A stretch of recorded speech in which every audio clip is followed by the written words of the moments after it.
Assalamualaikum warahmatullahi wabarakatuh. Selamat pagi anak-anak di seluruh penjuru Nusantara. Apa kabar? Ibu harap kalian dalam kondisi sehat walafiat, tiada kurang suatu apa, sehingga kita bisa bersama-sama untuk belajar tentang ilmu pengetahuan sosial, khususnya untuk kelas 7. Materi yang akan kita pelajari pada pagi hari ini adalah tentang sumber daya alam. Sumber daya alam ini meliputi sumber daya alam hayati dan non-hayati. Untuk materi pembelajaran yang akan kita pelajari adalah pertama, pengertian sumber daya alam. Yang kedua, penggolongan sumber daya alam berdasarkan asalnya. Yang ketiga, peranan sumber daya alam bagi kehidupan manusia. Nah, anak-anak, sebelum kita menginjak ke materi berikutnya, kita akan menyaksikan terlebih dahulu tayangan video berikut ini. Video tentang kolam susu, lagu yang dinyanyikan oleh Kos Plus. Selamat menikmati.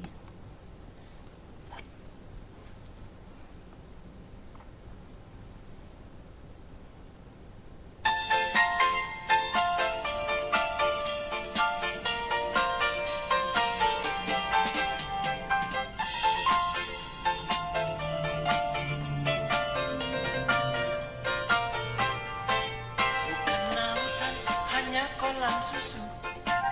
Kail dan jala cukup menghidupimu. Tiada badai, tiada topan kau temui. Ikan dan udang menghampiri dirimu. Bukan lautan, hanya kolam susu.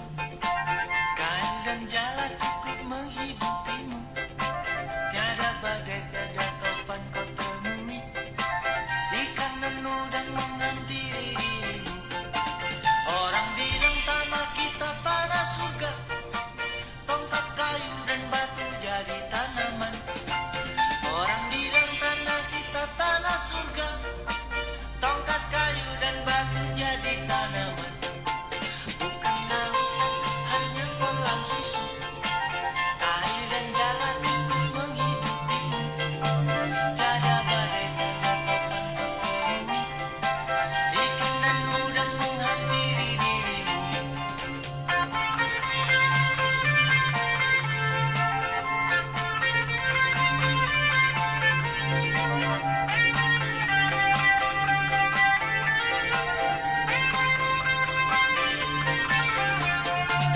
Orang bilang tanah kita tanah surga. Tongkat kayu dan batu jadi tanaman. Orang bilang tanah kita tanah surga. Tongkat kayu dan batu jadi tanaman. Bukan lautan, hanya kolam susu. Kail dan jala cukup menghidupimu. Tiada badai, tiada topan kau temui. Ikan dan udang menghampiri dirimu. Bukan lautan, hanya kolam susu. Kail dan jala cukup menghidupimu. Tiada badai, tiada topan kau temui. Ikan dan udang menghampiri dirimu.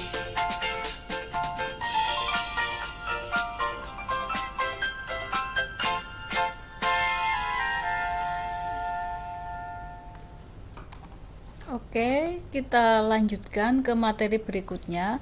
Semoga video lagu kolam susu ini tadi bisa memberikan inspirasi bagi kita semua tentang materi yang kita pelajari pada pagi hari ini, yaitu tentang sumber daya alam.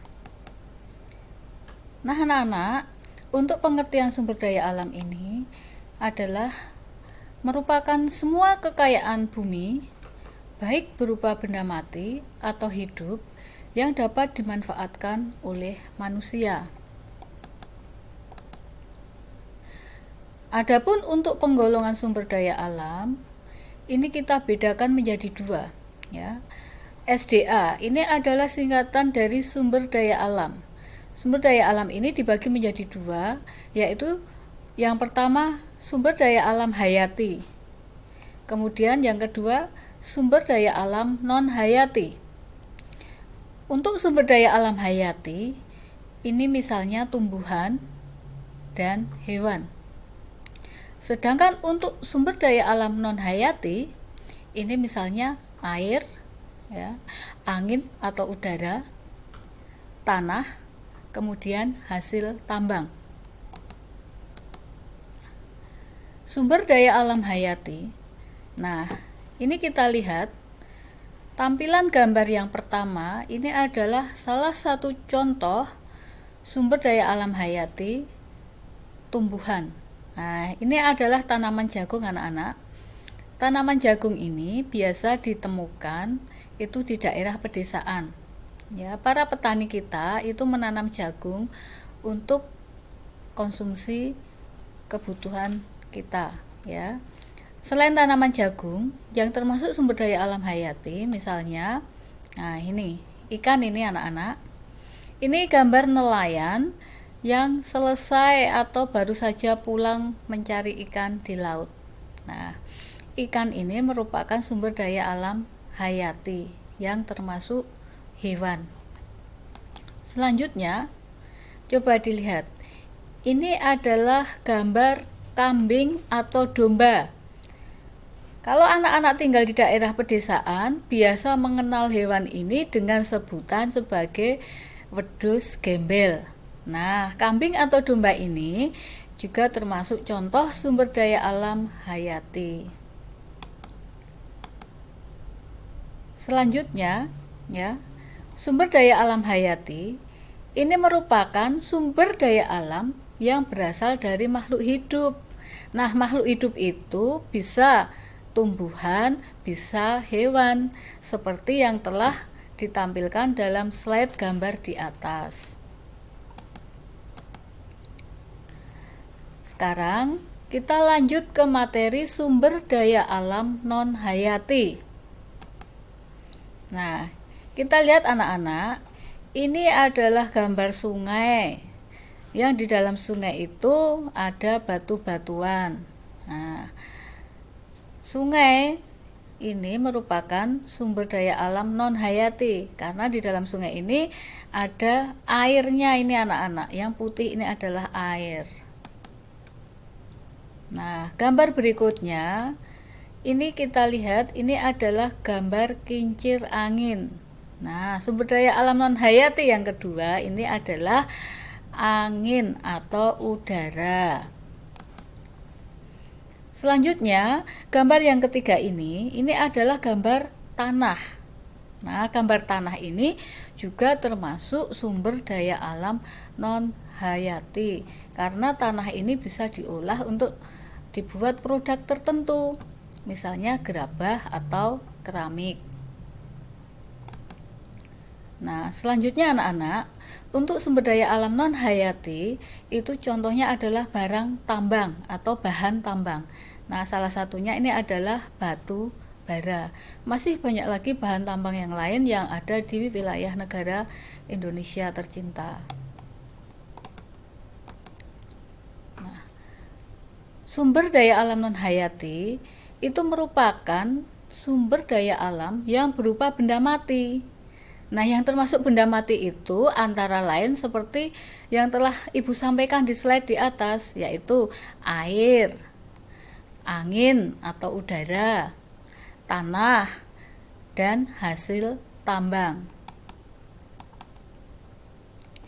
Nah, setelah kita mempelajari materi di atas, kita akan lanjutkan tentang materi fungsi dan peran sumber daya alam hayati. Yang pertama itu sebagai budidaya pangan. Jadi sumber daya alam hayati itu mempunyai fungsi atau peran sebagai budidaya pangan. Yang kedua sebagai budidaya sandang. Yang ketiga sebagai komoditi kayu olahan. Yang keempat sebagai bahan obat-obatan. Selanjutnya, untuk fungsi dan peran sumber daya alam non-hayati, air ini untuk memenuhi kebutuhan sehari-hari. Kita tidak bisa hidup tanpa air. Air untuk memasak, air untuk minum, air untuk mandi, air untuk mencuci baju, mencuci piring, dan sebagainya. Kemudian irigasi. Irigasi digunakan untuk pengairan sawah. Kemudian pariwisata. Air yang digunakan sebagai pariwisata misalnya laut, ya, danau. Kemudian untuk perikanan. Nah, air digunakan sebagai bahan atau alat atau wahana untuk perikanan atau memelihara ikan. Kemudian air juga digunakan sebagai pembangkit listrik, nah, yaitu PLTA, pembangkit listrik tenaga air. Untuk selanjutnya, angin atau udara. Angin atau udara kita gunakan untuk bernafas, ya. Kita memerlukan angin atau udara untuk kelangsungan hidup kita. Bermanfaat untuk tanaman. Ya, tanaman juga memerlukan angin atau udara. Selanjutnya untuk pembangkit listrik. Berikutnya adalah untuk rekreasi. Selanjutnya tanah.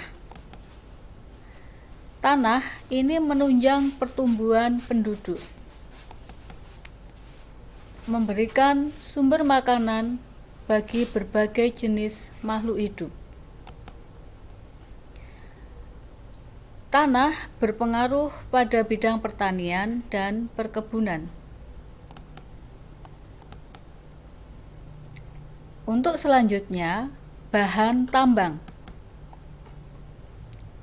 Untuk bahan tambang ini menambah pendapatan negara. Ini jelas anak-anak bahwa hasil tambang itu di Indonesia sangat berlimpah, dan itu produksinya itu biaya yang digunakan sangatlah mahal, maka harga barang tambang itu juga dijual dengan harga yang relatif mahal. Jadi ini bisa untuk menambah pendapatan negara kita. Kemudian untuk memperluas lapangan kerja. Sebagai pemasok kebutuhan sumber daya alam barang tambang dan galian dalam negeri.